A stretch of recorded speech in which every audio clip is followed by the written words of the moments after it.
प्रिय दोस्तों, इस धरती पर हर इंसान का एक ही सपना होता है, वह ढेर सारा धन कमाए, अपनी एक खास पहचान बनाए और समाज में मान सम्मान के साथ सिर ऊंचा करके जिए। यही तो असली जीवन का सुख है।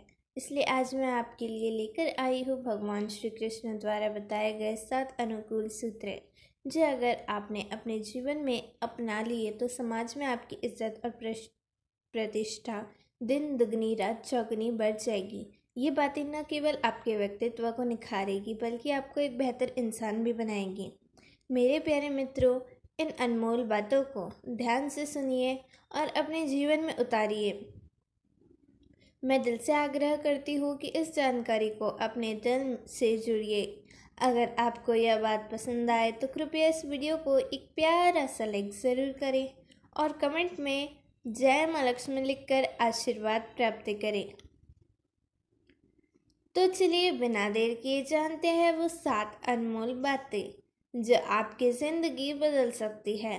नंबर 1, जब दर्द, क्रोध या दुख होता है तो यह अपने भीतर देखने का समय है, आपके आसपास नहीं।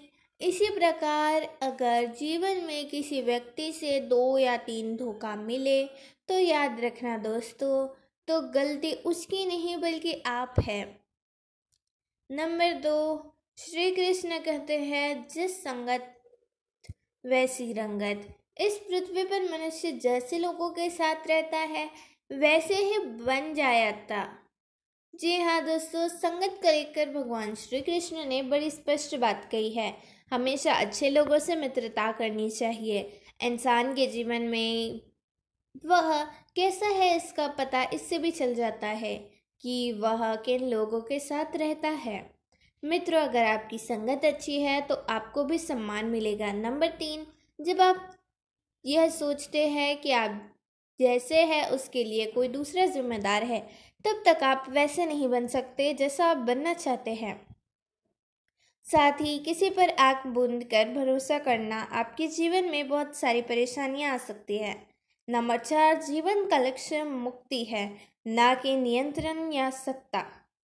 इसका लक्ष्य अपने आप से अर्जित की हुई चीज़ों से, शरीर और मन के तौर तरीकों से और जीवन के ध्रुवीकरण से मुक्त होना है। साथ ही भगवान श्री कृष्ण कहते हैं यदि आपकी सारी ऊर्जा एक दिशा में केंद्रित है तो ज्ञान बहुत दूर नहीं है। आखिरकार जो आप खोज रहे हैं वह पहले से ही आपके भीतर है।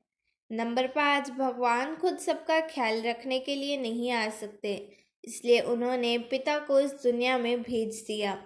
दोस्तों, क्योंकि आप जब किसी चीज़ की इच्छा करते हैं तो उसे सबसे पहले पिता ही पूरा करते हैं। दोस्तों, अनुशासन का दूसरा नाम पिता ही है। इसलिए भगवान श्री कृष्ण कहते हैं अगर ईश्वर का रूप देखना है तो एक बार अपने ईश्वर समान पिता को देख लेना। पिता संतान के लिए सुरक्षा कवच है। संतान चाहे कुछ भी कर ले, वो पितृ ऋण कभी नहीं उतार सकते। नंबर 6, भगवान श्री कृष्ण कहते हैं कि इंसान की तरक्की में सबसे बड़ी रुकावट लोभ यानी लालच होता है। जब कोई व्यक्ति लालच के जाल में फंस जाता है तो उसकी जिंदगी में सुख, चैन और शांति मानो रेत की तरह फिसल जाती है। वो छोटी छोटी खुशियों का स्वाद भी नहीं चख पाता।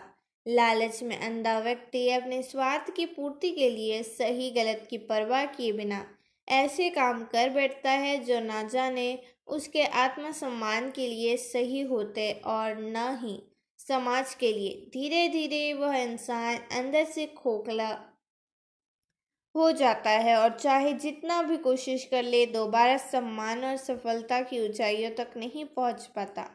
कृष्ण चेतावनी देते हैं जो व्यक्ति लालच छोड़ देता है वही असली सुख और सफलता का अधिकारी बनता है। इसलिए अपने मन को साफ रखो, मेहनत पर भरोसा करो और संतोष को अपनाओ, क्योंकि यही जीवन की असली दौलत है। नंबर 7, जो मनुष्य धन की मान्यता दे देता है वह सभी अपराध को मान्यता दे देता है। जब धन को प्रतिष्ठा मिलेगी तो यह विचार गौण हो जाता है कि धन किन साधनों से अर्जित किया गया है। जीवन सुख दुख, आशा निराशा, शांति, हंसी शोक, खुशी गमी के मध्य अविरल गति से चलने वाली प्रक्रिया का नाम है। दोस्तों, भगवान श्री कृष्ण कहते हैं कि हर मनुष्य को हर परिस्थिति में स्वयं को सामान्य रखने का प्रयास करना चाहिए। कमाई की निश्चित परिभाषा केवल धन से ही नहीं मापी जा सकती। अनुभव, रिश्ते, मान सम्मान और सबक भी सब कमाई के ही स्वरूप हैं।